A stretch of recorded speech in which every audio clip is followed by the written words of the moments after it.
Cheerleaders are often asked to strip in front of directors and managers, usually down to their underwear or into a tiny bikini. Something revealing to prove they're dieting and hitting the gym every day. In the cheerleading business, this is called being calendar ready. As a practice, it's expected. Cheerleaders know when they're hired that they'll have to strip down in front of managers. What they don't expect is for their supervisors to use it as a weapon. Kristen Ann Ware filed a lawsuit against the Miami Dolphin cheer team after she was told to get into a bikini during an interview. She had already been with the Dolphins for 2 seasons, and she went into her annual review expecting to talk about new dance moves and choreography. Instead, the director asked Kristen about her religious beliefs. Let's talk about your vow to wait for marriage. Something the interviewer couldn't say outright was how bad a vow of celibacy would be for Christian's popularity. Wealthy fans fantasize about the possibility of hooking up with the cheerleaders. Some men pay top dollar for VIP boxes and suites, specifically to flirt with cheerleaders. Some teams, like the Redskins, have been accused of asking their cheerleaders to wear skimpier outfits whenever they entertain VIP suite holders in private parties. But the director for the Dolphins didn't need to say any of this to Christian. Instead, they told her to strip down. Even though it was her 3rd season, and they knew damn well she was in amazing shape. They singled her out, telling her to take off her clothes to prove she was calendar ready. In interviews, Kristen says her knees were shaking, her heart was pounding. She felt degraded. While she was getting changed, she looked in the mirror, telling herself, "Christian, you can leave. You can walk right now. This isn't right." But she didn't walk out. Instead, she smiled and posed for her managers. Because Kristen had been told over and over she was replaceable. That thousands of attractive women were lined up to take her job if she left. That being eye candy was her sole purpose on the team, and any bimbo could fill her role. That's one of the unavoidable insults that pop up on social media, especially when cheerleaders try to sue for employee rights. If they want more money to dance, there's a pole in a club I know. I don't get why women want to be bimbo cheerleaders in the first place. Oh, look, the ball bunnies are protesting again. Those are actual quotes from Twitter, by the way. But Kristen didn't want to discuss her religious beliefs. She wasn't just a dumb bimbo. Kristen holds a bachelor's degree in marine sciences and teaches wilderness therapy. And while her employment with the Dolphins might have been up for negotiation, her faith wasn't, which is why she ultimately left the team.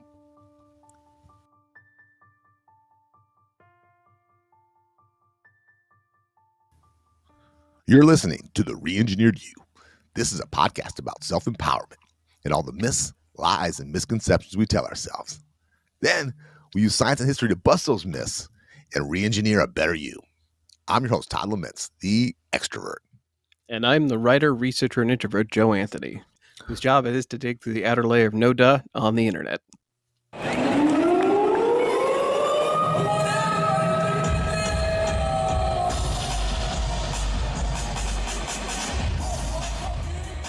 The first pro cheerleaders were the dancers for the 1954 Baltimore Colts. If you look at old photos, the dancers were usually wearing knee-length skirts and heavy sweaters, or cardigans that covered them from neck to wrist. Then in the late 60s, the Dallas Cowboys decided to rebrand their own cheerleaders to give them sexier outfits, show more cleavage, and choreograph more sexually suggestive dances. To transform the girl next door college grad image into, well, bimbos. But who's smarter statistically? The quote, bimbos on the field, or the people in the stands? What about other bimbo professions? Myth 1. Cheerleaders. They're paid to shake their moneymakers on the field. But how do they make money once they're off the field? What kind of brainy professions are these women going into? Myth 2. What about romance writers? If you're smart, you'll write about politics or economics, right? What if you can't hack it as a real writer? You're demoted to bimbo books. Myth 3. What about other classic bimbo jobs, like flight attendants or fitness instructors? Or jobs that literally rely on looking pretty, like models? We're going to get into our myths, but first I want to ask Joe about the brainy statistics behind cheerleaders. So, not to start off with a Zoolander quote, but this is the podcast for really, really ridiculously good-looking people. Well, this one I'm going to take credit for this. Joe gets most of the ideas, but this one I got. This one I called him up, and the reason this came up to me was I was in a yoga studio in downtown Portland I went to where I first started practicing yoga. This was about 7 years ago. And two of the women there were former blazer dancers. And I got to know them really well as friends. We were in classes together and we'd all go out for drinks or dinner or whatever. Both of them were PhDs. And it just totally changed my mind. You know what I mean? Right. And they were as proud of that they used to be blazer dancers as they were of their education. That's what I've been finding when we started researching this is I found a lot of they do the cheerleading for pride and for the prestige that it brings. And then the rest of their life generally looks amazing. Like we're really going to get into like where they go and what they do, but yeah, this really you hooked me on the idea of busting the myths that all of these professions are considered bimbos, like flight attendants. That's like a classic one. That's in Mad Men. Or like models, like that's the joke in Zoolander is everybody who's very good looking is very stupid. So yeah, we're So just this is just they don't have to be good. They don't have to be smart, right? Like the rest of us. right, exactly. The stereotype is if you're attractive enough, you don't have to have brains. But that's also kind of the joke on us is how long have we had that myth and how long do we keep hitting that myth as if it's true? And in reality, it's just sort of an excuse to underpay people. So that's the first thing I want to talk about is how much do you think cheerleaders make per game? And Joe and I, if you're one of our regulars, you know how much we hate wage theft. That's like kind of one of our things. It's So accidentally, yeah. we hate billionaires and who don't pay people. We hate that. We hate it. I think this I hate that this show has very slowly taken on an anti-corporate bend. Although really it's just about the biggest perpetrators of myths are oftentimes the people with the most marketing money. And that's an easy myth to bust. We just look up the numbers. And the numbers for the cheerleaders, it's funny. I initially started with, well, I'm going to have to spend a lot of time on this. I'll have to go team by team, look up what they make, break down what it is per game. Like I actually was expecting to have to like figure out their appearances when they are signing things in public, when they're with the Trailblazers, you know, in a car. Like how often is it paid time Yeah. versus yeah. Promotional time, practice time. You do all kinds of special events. And then also I just think keeping in that kind of shape is almost a full-time job, Joe. Absolutely. The cost of them being at the gym every day, even if that is just a personal choice, some of it isn't. Like some of their clothes aren't. Some of it is required by their team. So I was expecting to have to break this down math wise and then come back to you after a couple hours of doing math. It was way easier than that. These gals are very, very smart. One of the Bengals cheerleaders did all this math for me. She probably did it in a third of the time he would have taken you too. You know? Oh yeah, I needed a calculator. She just did in her head. But yeah, like they divided. They were making $100 to $200 per game. They divided it between appearances, practices, etc., and they found out they were making about $3 an hour. And if that sounds like, oh, it's just the Bengals or oh, that's ridiculous, it's not. The Raiders paid out 1.25 million in a wage theft settlement recently, so it's real. Like it is a legit thing. I usually we'd string out the major myth like right up to the end of the episode, but can we just start with how smart these gals are? Like you mentioned that the two that you met were PhDs, so they are treated like bimbos, but statistically we want to know if they aren't or like okay, let's start with let's say what is a bimbo mentally. Is it an IQ level, or is it an attitude, or is it like usually in pop culture it is Zoolander. It is like they have maybe a high school degree, but it's a high school that is like arts based, right? I was gonna say, yeah, it's home ec, and then they all they did was cheer, and they were prom queen, and I think that isn't that what you're thinking? Yeah, that's the And stereotype I'm and driving at. Thank you. they don't talk, that they giggle. I mean, I think that's what we're thinking, and that's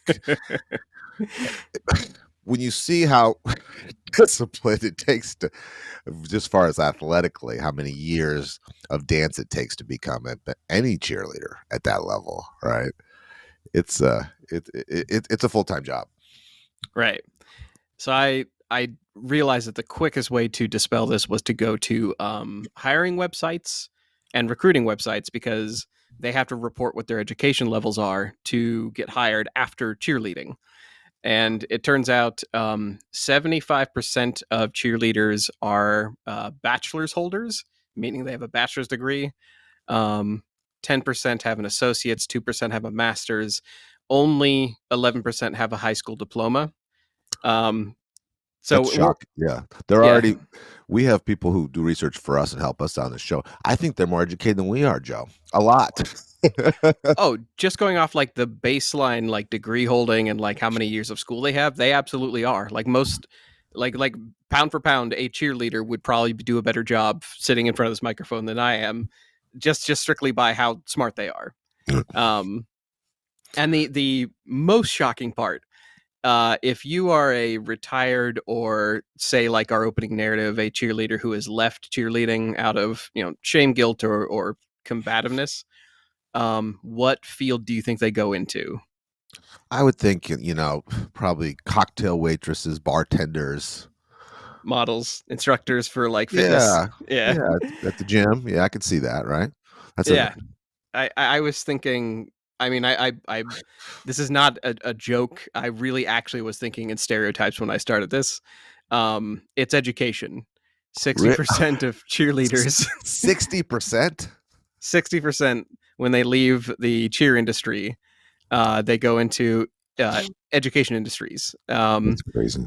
Followed by 19% of them go into hospitality, followed by, something in the neighborhood of 5% of them go to nonprofits or media or a different profession. So many of them just return to the world of education, and some to hospitality. So the biggest thing for me is, where does a bad stereotype start? And so I was hoping you could help me with that part, because I don't have time to get into every narrative we have.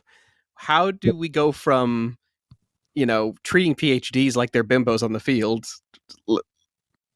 and Well, yeah, well, the history of what we talked about in the narrative in the opening, the history of when cheerleaders became sexy is when the Dallas Cowboys, Tex Schramm, he was a general manager, Tex Schramm, and he saw a burlesque performer in their audience. And this was kind of real, kind of corny, good old days where she was eating kind of cotton candy, kind of sexy, and blowing kisses. And he noticed the reaction from men, because you know how men we are. If we see a beautiful woman, we act like we've never seen a woman before. We act like we act like idiots, So he sees this, and burlesque is kind of a line between a performer and a stripper. It's kind of walking the line, right? And he right. goes, let's get all our girls in those. Imagine if we didn't just have one of those in the stands. Imagine if we had 15 of them on the field. That's going to fill this place up. So And instead it of did. these, It worked. And it started this revolution. okay, so I'm getting a mental image here. So he saw how all of the drunk football fans in these stands were dropping their popcorn and losing their shit over a burlesque dancer walking amidst them, and then Tex, like this sounds like a stereotype. This sounds like a joke. So dude named Tex is like, yeah, let's turn all of our cheerleaders into that dancer. Well, since we are a history playing, let me go back a little bit further. Okay. Okay. In the beginning, cheerleaders started in the Ivy Leagues. Okay. And a lot of them they were all male teams. and they were called yell leaders and rooter kings. You can see the guys with a big megaphone, right, kicking their thing, and that's how it was. So it wasn't a sexy thing. They were sweatered up and pants up, and they would cheer and try to get the crowd all worked up. Just the title is the least sexy thing I've heard. Yell leaders. Okay. And then they went to women, and then Bubbles Cash's burlesque dancer, who was a revolutionary. She should go down in. And have some kind of but Tex Schramm had he had a flair for marketing. He was a bit of ahead of his time. He was called the P.T. Barnum of the NFL. So he saw things that other people didn't, and he knew that football. This was 1967. This was a long time ago. NFL was not what it looks like today. It was not this big. It was a small business. It wasn't nearly as big as now. It owns its own day of the week. So, and just to give you an idea, we're talking about a lot of these women work for $100 a week, $3 an hour, and work probably harder than most people do at their regular job. They're working for franchises that are worth, if you put the 32 franchises together, they're worth about $80 billion. And this is according to Forbes. The median pay for a player in the NFL, and it's all over but the median, there's always an average, which is a lot of numbers, is $860,000. So there is a real sexist spin on this. Now, don't you think, Joe? Okay, there's a lot of people that volunteer at the stadium to work, right? They work for free just to be part of the team, to be closer to the players, to the energy. The police officers that work there make triple time. A lot of times make $100 an hour to watch a football game and to do their job, keep people safe. Beer vendors get tips. They make $300-$400 a game, right? Right. Don't you think taking off your clothes should pay a little bit better? Usually it does, doesn't it? Most jobs where you take off your clothes in the sex industry or anything, they at least pay well. Right. I think that's one of the biggest jokes of this, though, is that people use it as an insult toward cheerleaders to say, go find a pole, you can dance somewhere else, when they want to berate them. But honestly, it would pay more, and also they'd have more control over their livelihood and their employment. It's no shade. It's just thinking about, they are accepting a tremendously low amount of money to, entertain people. And I do think there's a lot of status in becoming a professional cheerleader. I do. I think when you grew up in cheer and dance, I think that is, that would be our TED Talk, right? Right. I'm not going to try to do the statistics on this, but how many hours do you think a cheerleader spends in the gym each week versus a football player? She's making $3 an hour. He's making, thousands of dollars. I'll tell you what, equal time in the gym, but 3 times as much time on their diet. The football players are careful what they eat. They have dietitians that are careful, but they can pretty much eat anything. They cannot. So there's a part of this that is a real discipline, is we're hungry all the time. Does that make sense? Yeah, it does. And being told you need to be calendar ready, in quotes. That makes sense. Now, you talked about this one time, that people think that people that write romance stuff are just like simpletons. Is that not true? I used to think that, I mean, if I crack a book, I mentally have a hierarchy of how smart you have to be to write certain things. I certainly expect that if you are writing like a PhD doctorate on anything in economy, it's got to be the hardest thing you could ever write. If you are writing like a difficult sci-fi, like you're Frank Herbert, or you're writing something about space, it's got to be right under that. And right at the bottom, like you keep going down this line, like, below that is maybe, historical science fiction and fantasy and George R. R. Martin, and you keep going lower and lower. And then at the very bottom, I used to imagine it was romance, like at the very dumbest mark in the ladder of writing. That's what I think of. I think of that, like that cover with the guy holding the woman, right? Fabio. Yeah, it's the junk. It's just garbage, right? There's a million of them, right? You could write one an hour, right? Right. Well, the 2 phrases I've heard thrown around they're called bodice rippers, when you describe a romance book, what's happening in that cover is the buff, wind in the hair Fabio looking character is about to rip off her bodice and ravish her. And I've also heard it called purple prose, prose, as in like the words.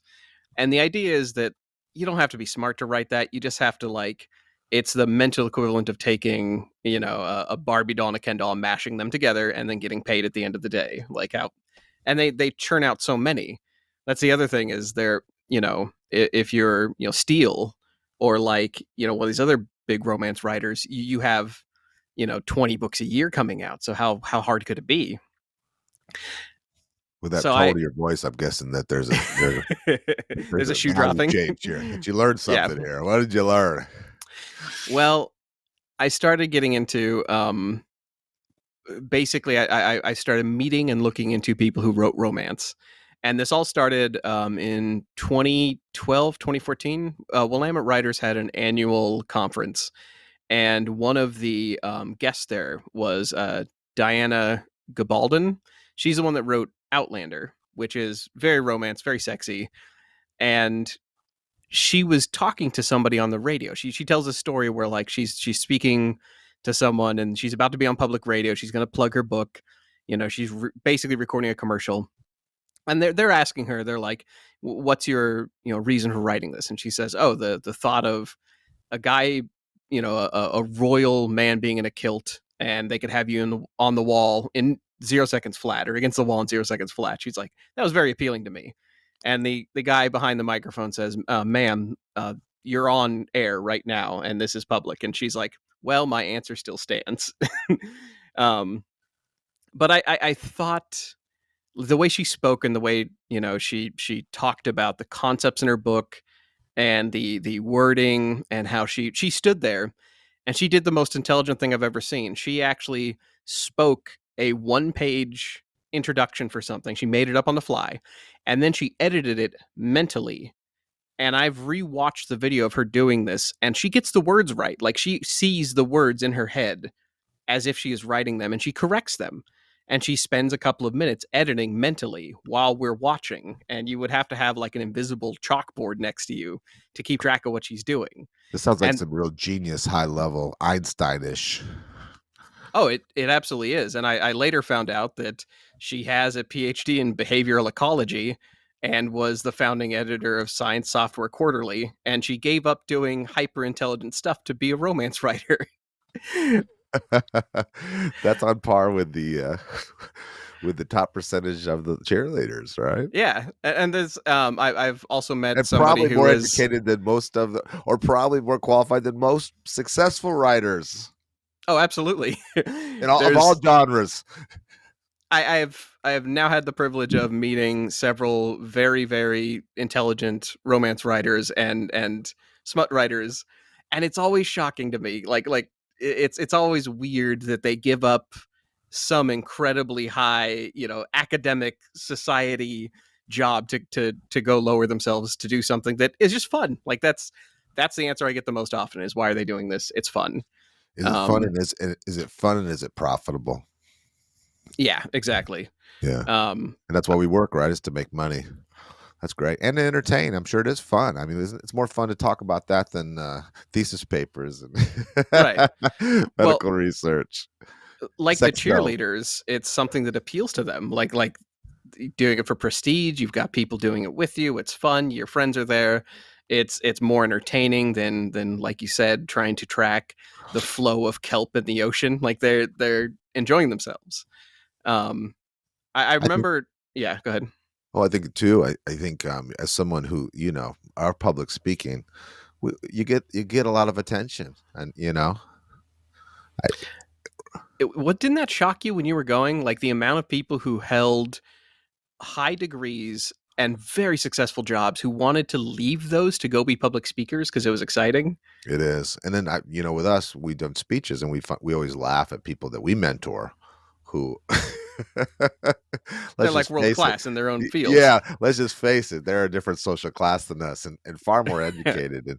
And then when they look at us with stars in our eyes, it's very flattering. It really is. Yeah.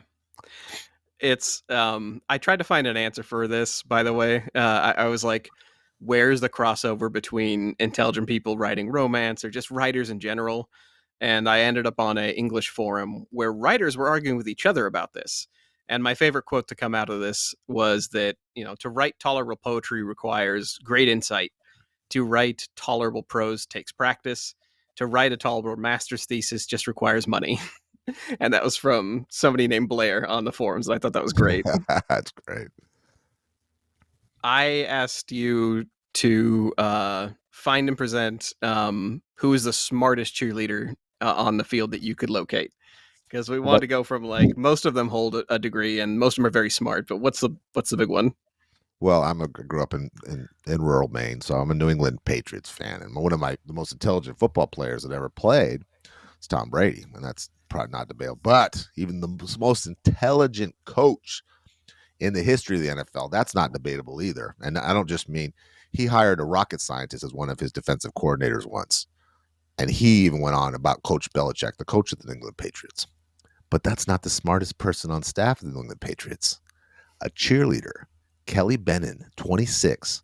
She danced for the Pats for 2 seasons. And while she was doing that, she was pursuing a doctorate in cognitive neuroscience. And she was also teaching psychology to undergrads.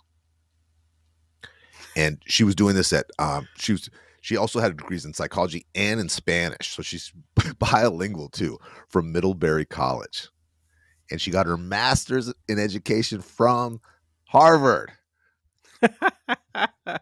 That's pretty impressive. So then they ask her, they say, why would you want to be a cheerleader? And she says, I do it because I love the girls, I love the team energy, they're my best friends, it releases a lot of stress, and I get the best workout I'm ever going to get. She says, I don't go to the gym. I go to the stadium. That is a cool answer. That is also funny to think that like the inevitability of there were horny guys in the stands like yelling at her or making lewd gestures, and she can explain to them in Spanish what's wrong with their neurology with their head. Exactly. Well, and so then there's the big thing is the why. Why do you do that? You have this much going on. You're obviously an overachiever. You're obviously, we all have different reasons for doing that. And she gets asked that a lot, But I think she has her reasons she does it. But the other thing that I really like is they asked her how people react when they ask about what else she does. So I don't like to be snarky or wow people, but wouldn't it be fun when they're looking at you like you're just a pretty face and you could tell them you're getting a PhD in neuroscience? Right. And then all of a sudden they go from feeling superior to you to feeling like a dum-dum. That's got to be kind of fun because they are shocked to their core. Right. They didn't expect her to say that. And I think that's pretty cool. She says they're shocked. She's shocked when they tell them. like they're going to faint shocked. I like that for her so much, and I would, if I were her, I would take fake calls. Like I would be in front of people and just answer the phone and pretend like somebody's on the other line and be like, "Oh, you need me to diagnose your amygdala?" Like you're Exactly. Exactly.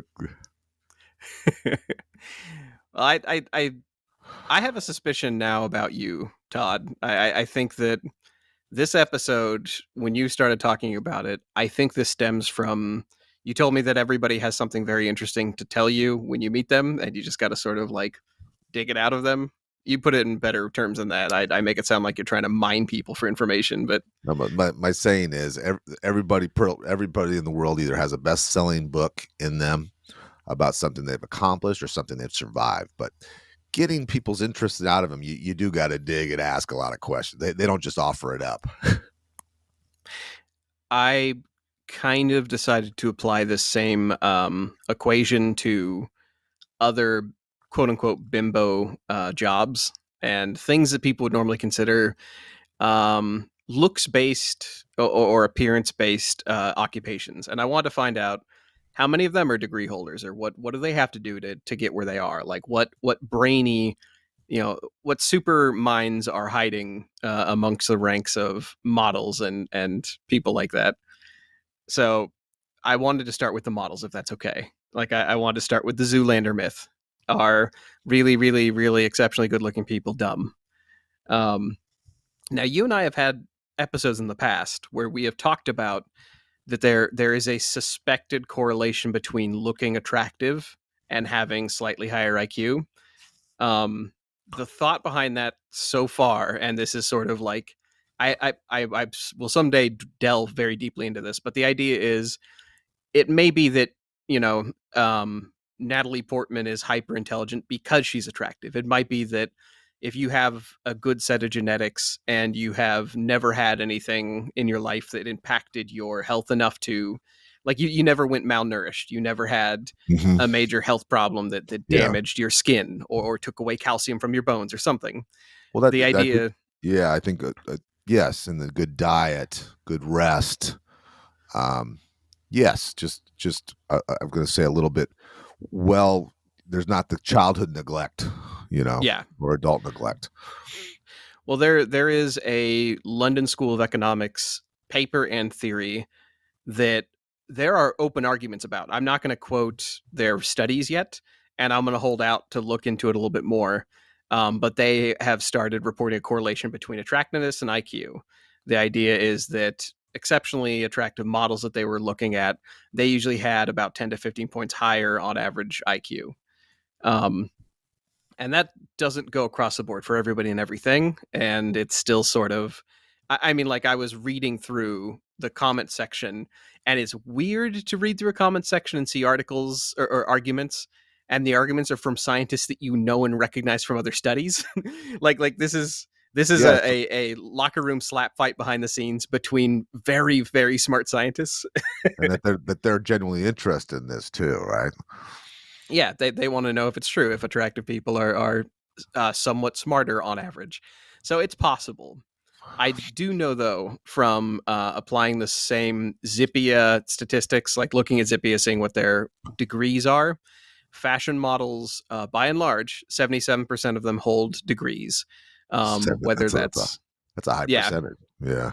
that includes bachelor's, PhDs, and associates, which are the smaller of the three numbers. So yeah, the if you go to another industry, like if you go into a trade or something, you're less likely to find a degree holder than if you go to a fashion model, which is fun to think about. Um, Flight attendant was more shocking to me. I just thought flight attendants had to memorize all of the safety card that they show you, the boring one where they hold up like everybody look in the front of your seat, Yeah. pull out the safety card, and then That they seemed they like a GED, high school graduate kind of job. And that's what I thought. The people I've known. Yeah. yeah, literally. I thought it was just you do that because it pays well and you don't have to have a degree. And I also assumed that the training, that was it. The training consisted of here's how you roll a food cart down the aisles without smashing people's elbows into splinters, and here's how to tell people to buckle in and use an oxygen mask. Neither of those are true. The Mad Men era flirt with the flight attendant. They're all dummies anyway. Totally not true. 80% or more are associate degree holders or higher. And to become a flight attendant requires almost 200 hours of study and training, including exams, written and verbal, as well as first aid and emergency training of basically every kind. And I realized while I was reading through their training list, when I was in security, I had to basically know how to respond to almost any type of emergency because of the level of security I was in.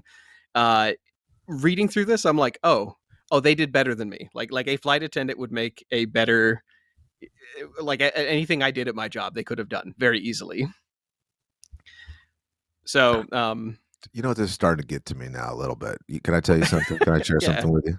This kind of falls into and you've talked about this as using intelligence as your shield socially, right? This is starting to make me feel like these motherfuckers are good at everything. Not only are they good looking, but they're actually smarter than me too. yeah, If you've not, there's different kinds of educations, but at least this is one we can measure. Anybody can say they got a street education. How do you measure that, right? right. Well, I've kind of started rationalizing this after looking at all this because everybody on our bimbo list, they make really good money. They make more money than I do. And it makes me think, okay, these are professions that aren't upheld as the brainiest and they don't come with any prestige really. But I mean, like fashion model, obviously that comes with like physical prestige and you know you get your photo taken, but it's not like anyone's going to publish their articles. So I was rationalizing that these are bimbo professions when honestly they just are well-paid professions that require a shocking amount of intelligence to do, and nobody really seems to know that. um, this one I actually think you could have busted for me. I don't think I need to look up fitness instructor. Yeah, I think that I just don't give them enough credit because I've only ever seen one in my life, and I called no, in a bomb scare to get out of having to see him again. yeah, they're physical therapists for all intents and I used to go to this. I used to travel a lot for my old job when I had a corporate job, and I used to go down to La Jolla, California, which is outside of San Diego. And I'd go to this private gym, and they used to have signs up for the fitness instructors, and they all had kinesology degrees from USC and UCLA. They all had perfect bodies. They looked like models. And I thought, okay. And you could see how smart they were. They knew what they were doing. You don't get a body like that by being a dummy, and you don't train people like that without knowing how every ligament, every cell in your body works.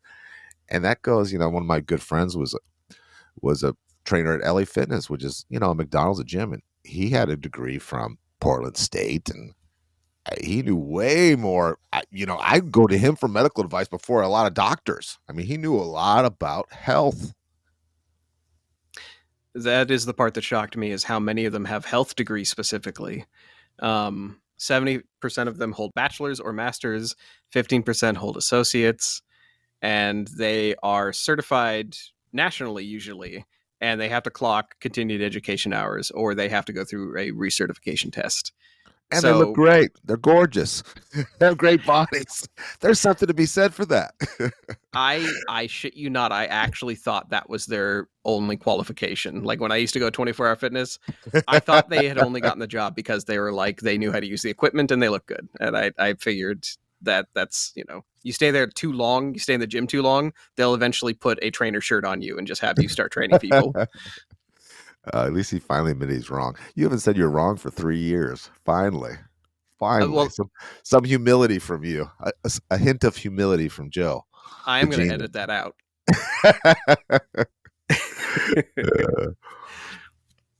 So, do we want to talk about the most historically categorized as bimbo but secretly brilliant people that have graced film and television and history? I do have one. Hedy Lamarr. And this woman was in a lot of spy movies and thrillers. Drop dead gorgeous. I mean, Elizabeth Taylor, gorgeous. Um, but she turned out she was born, she was also a scientist. And I want to talk to her a little about, she was born in 1914, and she was an Australian American actress. And her dad was a very well-to-do. He was a bank director, but he was a really, really curious man.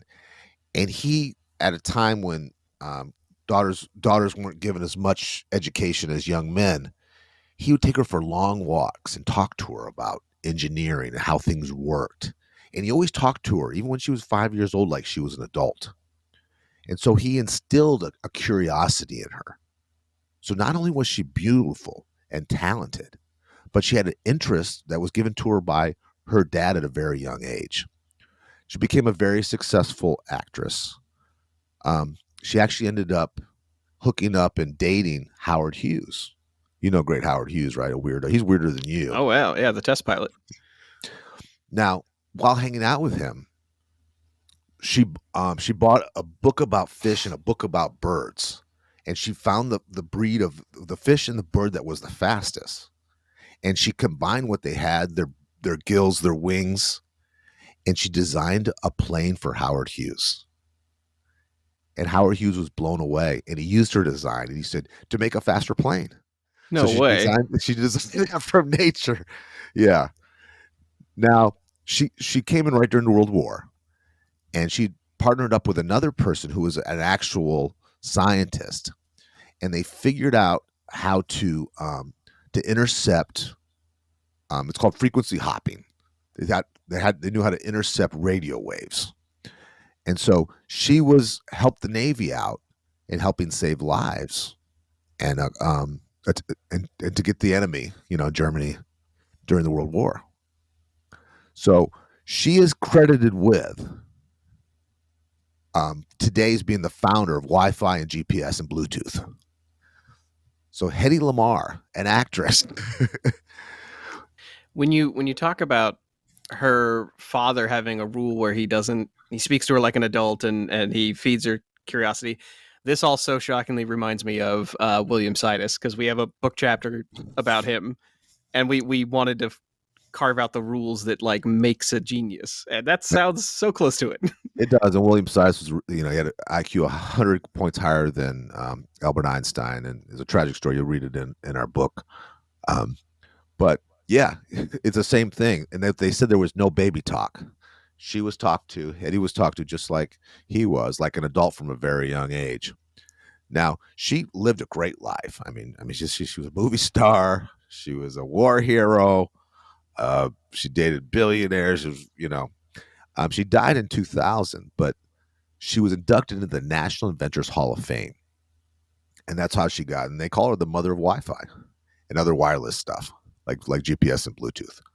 Isn't that crazy? I think it's great that it was a woman. It was a gorgeous woman who was an actress. She looked like such a femme fatale because she was in so many spy movies.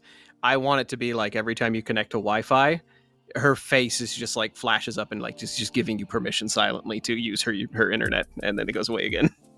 That's the signal we should all have.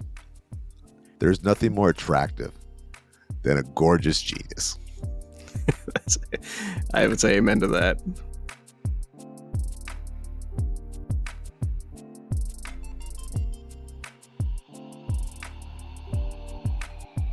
You've been listening to The Re-Engineered You. Thank you so much for listening to the show. You mean the world to us. We have a new episode every week. You can connect with us at www.re-engineeredyou.com. That's where we have research links, show notes, feedback, and blog articles for each of our episodes. We're not experts in anything, but we've got an opinion on everything.